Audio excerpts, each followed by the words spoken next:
उत्तर प्रदेश के अंदर निवेश की संभावनाओं और 2029-30 में उत्तर प्रदेश को $1 ट्रिलियन की इकोनॉमी को बनाने के लिए किए जाने वाले प्रयास के क्रम में कल प्रातः ही मेरे साथ में एक बड़ा डेलीगेशन सिंगापुर और जापान की यात्रा के सिलसिले में यहाँ पर आया है। सिंगापुर में हम कल प्रातः 5 बजे यानी यहाँ के समय के अनुरूप 5 बजे हम यहाँ पहुँच गए थे और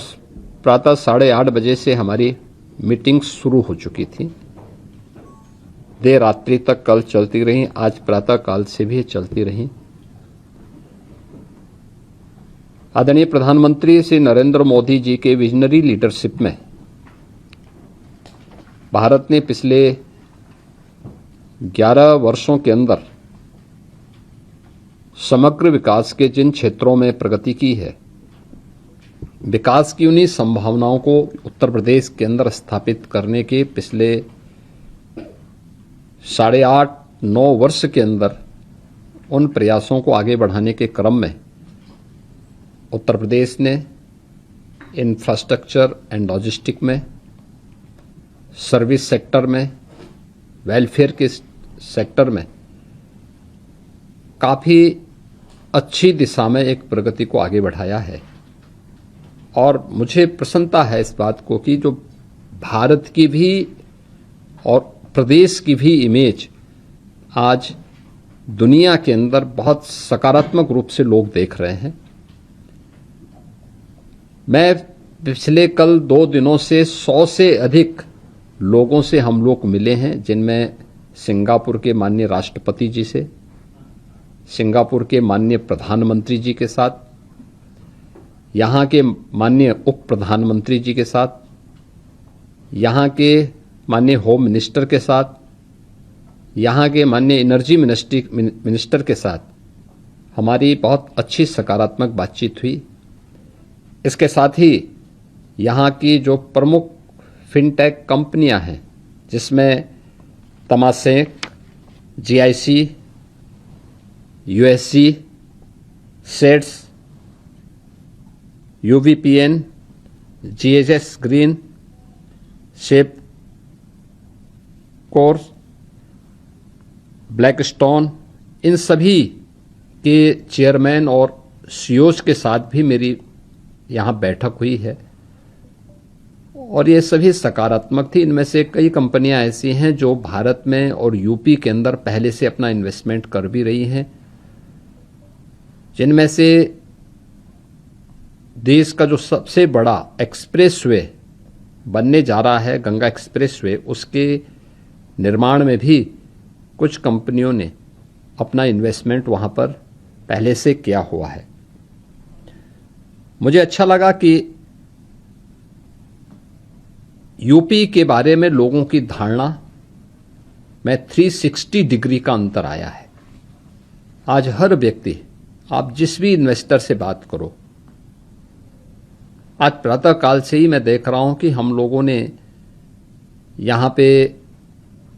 उन क्षेत्रों का भी दौरा किया जहां पर एक सामान्य लोगों को जाना बहुत कठिन होता है। जैसे बहुत शीघ्र आने वाला नोएडा इंटरनेशनल एयरपोर्ट के साथ कार्गो की फैसिलिटी डेवलप करने और एमआरओ विकसित करने के लिए जो कार्य होना है, सिंगापुर को उसमें दक्षता प्राप्त है। यहाँ के एमआरओ को हम लोगों ने देखा है, यहाँ के कार्गो की फैसिलिटी को हमने देखा है। मेरे साथ डेलीगेशन से जुड़े हुए सभी लोग वहाँ पर गए थे, उन लोगों को बहुत अच्छा लगा और वे सभी लोग उत्तर प्रदेश के साथ इन संभावनाओं को आगे बढ़ाने के लिए अपना सहयोग देने को तैयार हैं। एमआरओ भारत के एयरक्राफ्ट या दुनिया भर के एयरक्राफ्ट अपने मेंटेनेंस, रिपेयर एंड ओवरऑलिंग के लिए सिंगापुर आते हैं। ये सुविधा भारत में भी हो सकती है और उस सुविधा को हम लोग डेवलप करना चाहते हैं जेवर में, नोएडा इंटरनेशनल एयरपोर्ट के अपने उस क्षेत्र में। अच्छा लगा कि हर एक व्यक्ति पॉजिटिव भाव के साथ सोचता है और कितना उन लोगों ने होमवर्क भी करके रखा होता है पहले से ही, और एक एक घटना पे नजर होती है। दुनिया कितनी ट्रांसपेरेंट हो चुकी है कि आपके यहाँ क्या कुछ हो रहा है, ये सारी जानकारी उन लोगों के पास होती है। और इसी का परिणाम है कि कल से अब तक जो हमें प्रस्ताव प्राप्त हुए हैं, इनमें लगभग 1 लाख करोड़ रुपए के प्रस्ताव उत्तर प्रदेश में इन्वेस्टमेंट के भी प्राप्त हुए हैं, जिनमें 60,000 करोड़ के MOU हमारी जो टीम है इन्वेस्ट यूपी के साथ में अब तक यहाँ पे संपन्न हो चुके हैं। अभी हम यहाँ के अन्य इंडस्ट्री लीडर्स के साथ हमारी मीट अभी निरंतर जारी है और फिर देर रात्रि में हम लोग फिर यहाँ से जापान के लिए रवाना होंगे। मेरा मानना है कि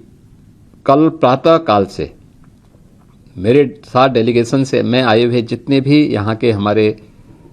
प्रतिनिधि हैं, मेरे साथ सहयोगी मेरे मंत्रीगण हैं, वित्त मंत्री